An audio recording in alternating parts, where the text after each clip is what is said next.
Himal region എങ്ങനെയാണ്? Per Hindu mythology, Himalayas are the place of abode of gods, and thus every year thousands of pilgrims religiously visit the important sacred places of region. However, the young Himalayan mountain range on the north still shows always sign the the atmospheric precipitation constant the monsoon season. അതായത് ഹിമാലയ പർവ്വതം, നമ്മൾ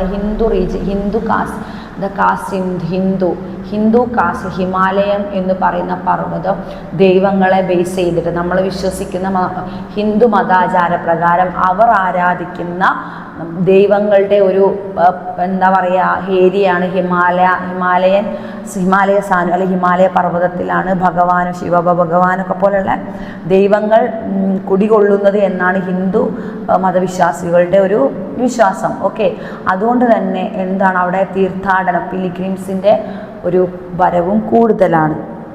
High atmospheric precipitation concentrated to the monsoon seen together the high relative relief, the highly trusted and faulted area, and then in the mountains region of area above 3,500 meters in the route the vegetation are normally showbound.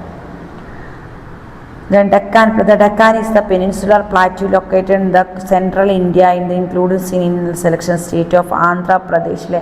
Andhra Pradeshലാണ് in the Deccan മരുഭൂമി എന്നൊക്കെ നമ്മൾ പറയും. Okay, next ഇതിൽ നമുക്ക് western and eastern guts. എന്താണ് പശ്ചിമഘട്ടം പശ്ചിമഘട്ടം എന്ന് പറഞ്ഞാൽ എന്താ? The western and eastern Ghats running parallel to the coastline face a problem of landsliding and droughts in the rain shadow areas.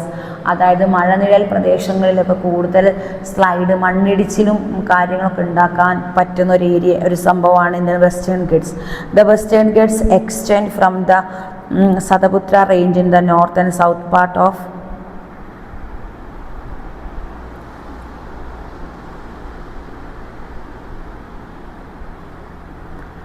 India. അപ്പോൾ വെസ്റ്റേൺ ഗട്ട്സ് നമുക്കറിയാം, പശ്ചിമഘട്ടം നമ്മളെ സംരക്ഷിക്കുന്ന ഒരു കവചം കൂടിയാണ് അല്ലേ. പശ്ചിമഘട്ടം നമുക്ക് ഒരു ബോഡി ഗാർഡ് പോലെ നിലനിൽക്കുന്ന നമ്മളെ പ്രൊട്ടക്റ്റ് ചെയ്യുന്ന ഒരു സംഭവം കൂടാണ് എന്ത് പശ്ചിമഘട്ടം എന്ന് പറയുന്നത്. Okay, western guts. നമുക്ക് നെക്സ്റ്റ് പഠിക്കാനുള്ളത്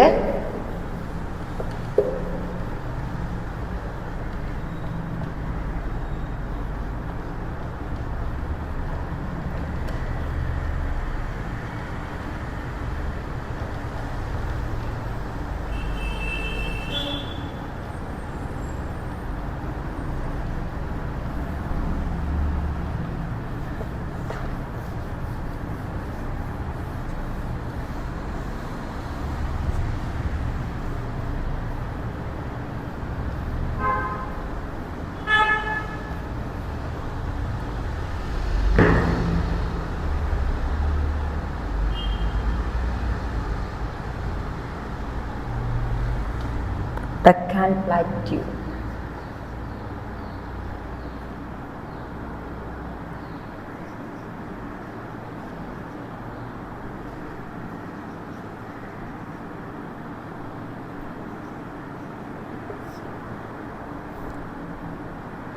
Western Ghats.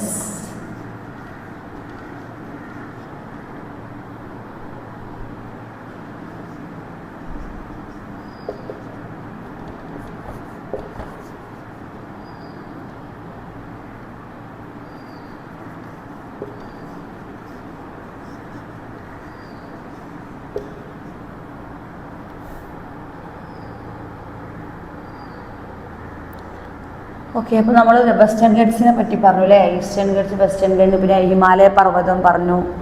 Next earthquakes are sudden balance shaking in the ground. എന്ന നാച്ചുറൽ ഡിസാസ്റ്റർ പ്രൊഫൈൽ. എന്താണ് natural disaster profile?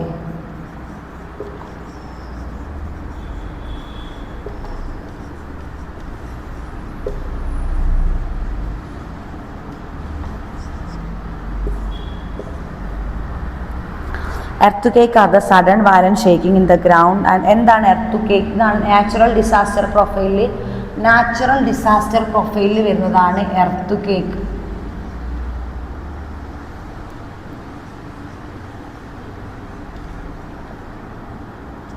Okay, natural disaster പ്രൊഫൈലിൽ വരുന്നതാണ് എന്ത്? Earth quake. Earth quake are the sudden violent shaking of the ground of typical destruction is A result of movement of earth crust the volcanic action. Volcanic action കൊണ്ട് ഗ്രൗണ്ടിൽ വരുന്ന movement ആണ് എന്തെന്ന് പറയുന്നത്? Earth quake എന്ന് പറയുന്നത്. It is A sudden violent shaking. It is A sudden violent shake. ഇത് നിങ്ങൾ ഇങ്ങനെ തന്നെ എഴുതണം കേട്ടോ. എർത്ത് ക്വേക്ക് എഴുതുമ്പോൾ sudden, SUDDEN, sudden violent shaking of ground.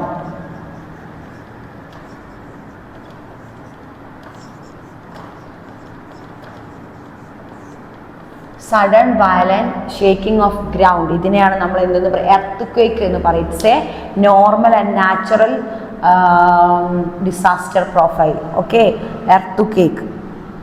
Then total earth quake is areas and then major earth quake in India. ഇന്ത്യയിൽ ചിലപ്പോൾ അത് ചോദിക്കും, നമ്മൾ ഡിസാസ്റ്റർ ഇൻ ഇന്ത്യയാണ് നമ്മളത് വിഷയം. അത് തന്നെ ഗുജറാത്തിലും ആസാം ആൻഡ് ഷിലോങ്, ദെൻ ആസാം, ബീഹാർ, നേപ്പാൾ ബോർഡറിൽ, ആൻഡമാൻ ഐലൻഡിൽ, ആസാമിൽ തന്നെ, അതായത് 1819 ആൻഡ് 1861 ഇതിലൊക്കെ ഇന്ത്യയിൽ എന്ത് നടന്നിട്ടുണ്ട്? 1819 മുതൽ 1969, 85 ആൻഡ് 97, 2018, 2015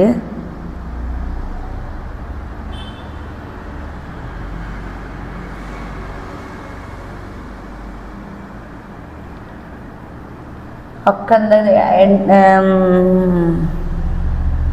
1869, 1885, 1897.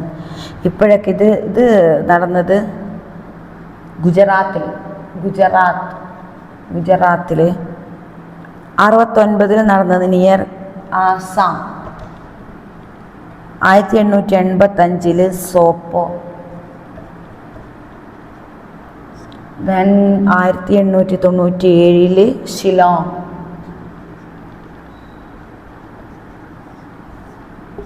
ഇത്രയും വർഷങ്ങളിലൊക്കെ നമ്മൾ ഇന്ത്യ ബേസ് നമ്മൾ ഈ ഒരു പാർട്ട് നമ്മൾ പഠിക്കുന്നല്ല. ഇന്ത്യയിൽ എങ്ങനെയാണ് ഡിസാസ്റ്റർ മാനേജ്മെൻറ്റ്? ഇന്ത്യയിൽ 1819 and 1869 and 1885 ആൻഡ് 1895 അല്ലേ? ഗുജറാത്ത്, ആസാം, 1890 ഗുജറാത്ത്, 1869 ആസാം, 1885 സോപ്പോർ, ഇൻ 1897 ഷിലോങ്. ഇത്രയും സ്ഥലത്താണ് ഇന്ത്യക്ക് അകത്ത് നടന്ന എർത്ത് ക്വേക്കാണ്. ചിലപ്പോൾ ചോദിക്കും, അപ്പോൾ നമ്മളെ വിഷയം തന്നെ എന്താണ്? ഡിസാസ്റ്റർ മാനേജ്മെൻറ്റ് ഇൻ ഇന്ത്യയിലുള്ളത്. ഇതുവരെ നമ്മൾ പറഞ്ഞത് പൊതുവേ ലോകത്ത് നടക്കുന്ന അല്ലെങ്കിൽ ഭൂമിയിൽ നടക്കുന്ന ഡിസാസ്റ്റർ മാനേജ്മെൻറ്റ്, നാച്ചുറലായിട്ടും മാൻമെയ്ഡ് ആയിട്ടും. അത് മനുഷ്യരുടെ ഇന്ത്യയിൽ മാത്രമല്ലല്ലോ, ലോകം മുഴുവൻ മനുഷ്യരുണ്ട്. അപ്പോൾ മനുഷ്യർ മീൻസ് മാൻമെയ്ഡ്, ഇന്ത്യയിലെ മാൻമെയ്ഡ് അല്ല, ലോകത്തിൽ അല്ലെ ഭൂമിയിലുള്ള മനുഷ്യരുടെയാണ് പൊതുവേ നമ്മൾ ഇതുവരെ പറഞ്ഞത്. പക്ഷെ ഇപ്പം നമ്മൾ ഡിസ്കസ് ചെയ്തുകൊണ്ടിരിക്കുന്നത് ഇന്ത്യയിലാണ്. അതുകൊണ്ട് തന്നെ നമ്മൾ 1890 ഇത് നിങ്ങൾ ജസ്റ്റ് നോട്ട് ചെയ്യണം, കാരണം ഇന്ത്യയിൽ നടന്ന പ്രധാനപ്പെട്ട എർത്ത് ക്വേക്കാണ്. അപ്പോൾ എർത്ത് ക്വേക്ക് വെസ്റ്റേൺ ഗട്ട്സ് ആയാലും ഈസ്റ്റേൺ ഗട്ട്സ്, നാച്ചുറൽ ഡിസാസ്റ്റർ, ഇതിലൊക്കെ നമ്മൾ ഡിസ്കസ് ചെയ്തു. ഇത് മാത്രം മിസ് എഴുതി കറക്റ്റ് നിങ്ങളോടൊരു ചെറിയൊരു ബോക്സിലാക്കി എന്ത് വെക്കുക, എക്സാമിന് പോകുമ്പോൾ ജസ്റ്റ് നോക്കുക കേട്ടോ. 1819, 69 and 85 സ്ഥലം മറന്നുകൊണ്ട് Shillong and Sopore and Assam and Gujarat. Okay.